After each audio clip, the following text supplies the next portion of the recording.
Hello everyone, welcome to మహా foods and arts.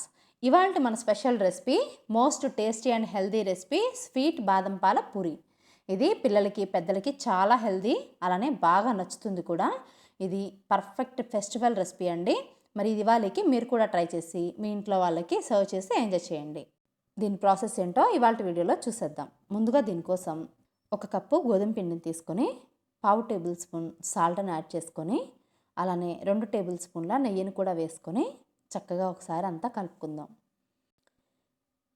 దీంట్లో బాగా మిక్స్ చేసుకున్నాక మనం వాటర్ని కొంచెం కొంచెంగా యాడ్ చేసుకుంటూ నార్మల్గా చపాతీ పిండి మనం ఎలా ప్రిపేర్ చేసుకుంటామో అలా సాఫ్ట్గా అయ్యేంత వరకు బాగా మిక్స్ చేసుకొని పిండి ముద్దని ప్రిపేర్ చేసుకోవాలి. చూసారు కదా, చాలా సాఫ్ట్గా ఇలా మిక్స్ చేసుకొని దీన్ని మూత పెట్టుకొని ఒక 1/2 అవర్ నాననిద్దాం. ఇది నానే లోపల స్టవ్ ఆన్ చేసుకొని ఒక ప్యాన్ హీట్ చేసుకొని దీంట్లో ఫుల్ క్రీమ్ మిల్క్ కానీ నార్మల్ మిల్క్ కానీ తీసుకొని 2 కప్పుల మిల్క్ తీసుకొని వీటిని కాగబెట్టుకుందాం.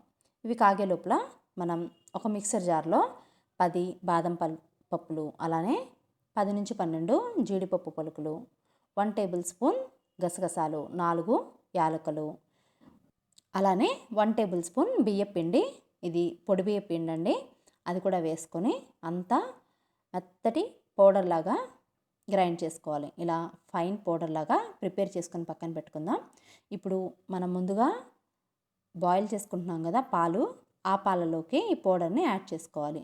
స్టవ్ని లో ఫ్లేమ్లో పెట్టుకొని ఈ పౌడర్ని వేసుకొని గడ్డలు కట్టకుండా అంతా ఒకసారి బాగా మిక్స్ చేసుకోవాలి. ఈ పౌడర్ వేయగానే అంతా ఒకసారి బాగా కలుపుకోవాలి. ఎక్కువసేపు కలుపుకుండా ఉంటే ఈ పౌడర్ అంతా గడ్డలు కట్టిపోతుందండి. చూసుకొని చక్కగా అంతా మిక్స్ చేసుకొని ఇదంతా కరిగాక దీంట్లో మనం 1/4 కప్పు షుగర్ని యాడ్ చేసుకోవాలి. 1/2 కప్పు షుగర్ అండి, ఇది సరిపోతుంది. స్వీట్నెస్ ఎక్కువగా కావాలనుకునే వాళ్ళు ఇంకొక 1 టేబుల్ స్పూన్ యాడ్ చేసుకోవచ్చు. ఇలా ఈ షుగర్ అంతా బాగా డిజాల్వ్ అయిపోయి ఈ పాలంతా థిక్ కన్సిస్టెన్సీ వచ్చేంత వరకు ఒక 5 నిమిషాల పాటు దీన్ని బాగా మరిగించుకొని స్టవ్ ఆఫ్ చేసుకొని పక్కన పెట్టుకుందాం. ఇప్పుడు మనం ముందుగా కలిపి పెట్టుకున్న పిండిని అంతా ఒకసారి బాగా మిక్స్ చేసుకోవాలి. ఇది చాలా సాఫ్ట్గా అయిపోయింది, చూసారు కదా. ఇప్పుడు దీన్ని నిమ్మకాయ సైజ్ అంతా ఇలా చిన్న చిన్న బాల్స్గా పూరికి సైజ్కి సరిపడా బాల్స్ లాగా ప్రిపేర్ చేసుకొని పొడిపిండి హెల్ప్తో మనం నార్మల్గా పూరీని ఎలా ఒత్తుకుంటామో అలానే వీటిని కూడా ప్రిపేర్ చేసుకోవాలి. చూసారు కదా, ఈ సైజులో మనం పూరి ఎలా చేసుకుంటాం అలా చేసుకున్నాక ఈ పూరీలు పొంగకుండా క్రిస్పీగా రావటం కోసం అనేసి ఒక ఫోర్క్ హెల్ప్తో ఈ పూరి అంతా ఇలా హోల్స్ పెట్టుకోండి. చూసారు కదా, ఇలా హోల్స్ పెట్టుకోవడం వల్ల మనకి పూరి పొంగకుండా ఫ్రై చేసుకున్నప్పుడు క్రిస్పీగా వస్తాయి. ఇలానే మిగతా పిండితో పూరీల్ని ప్రిపేర్ చేసుకోవాలి. ప్రతి పూరి చేశాక ఇలా ఫోర్క్తో హోల్స్ పెట్టుకొని మనం అన్ని పూరీల్ని ఇలానే ప్రిపేర్ చేసుకొని పక్కన పెట్టుకుందాం. ఇప్పుడు స్టవ్ ఆన్ చేసుకొని డీప్ ఫ్రైకి సరిపడా ఆయిల్ని వేడి చేసుకొని ఈ ఆయిల్లో మనం ముందుగా ప్రిపేర్ చేసుకున్న పూరీల్ని ఒక్కొక్కటిగా వేసుకొని స్టవ్ని మీడియం ఫ్లేమ్లో పెట్టుకొని ఇవి 2 సైడ్స్ మంచి గోల్డెన్ కలర్ వచ్చేంత వరకు ఫ్రై చేసుకోవాలి.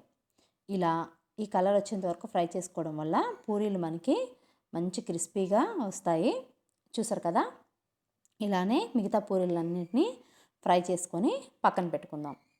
ఇప్పుడు మనం ముందుగా ప్రిపేర్ చేసుకున్న పాలు ఉన్నాయి కదా, మనం కాచి పక్కన పెట్టుకున్నవి, వీటిల్లో మనం ప్రిపేర్ చేసుకున్న పూరీల్ని ఒక్కొక్కటిగా వేసుకొని 2 వైపులా మునిగేట్లు 10 నుంచి 15 సెకండ్ల పాటు ఇలా డిప్ చేసుకొని ఇప్పుడు వీటిని బయటికి తీసి ఒక ప్లేట్లోకి పెట్టుకోవాలి. ఇవి ఎక్కువసేపు నానడం వల్ల మరి టూ సాఫ్ట్గా అయిపోయి టేస్ట్ అంత బాగుండవు.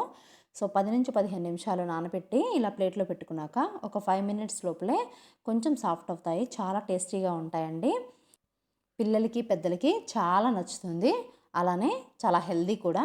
మరి ఈ దివాళీకి మీరు ఈ రెసిపీ మిస్ అవ్వకుండా ట్రై చేసి ఎలా ఉందనేది మీ ఫీడ్బ్యాక్ని నాకు కామెంట్ చేయండి. మీకు ఈ వీడియో నచ్చితే ఒక లైక్ చేయడం మర్చిపోకండి. అలానే మీ ఫ్రెండ్స్ అండ్ రిలేటివ్స్కి షేర్ చేయండి. మీరు మొదటిసారి నా ఛానల్ చూస్తున్నట్లయితే మరిన్ని టేస్టీ అండ్ క్విక్ రెసిపీస్ కోసం మహా ఫుడ్స్ అండ్ ఆర్ట్స్ని సబ్స్క్రైబ్ చేసుకొని పక్కనే ఉన్న బెల్ ఐకాన్ని యాక్టివేట్ చేసుకోండి. Thank you for watching.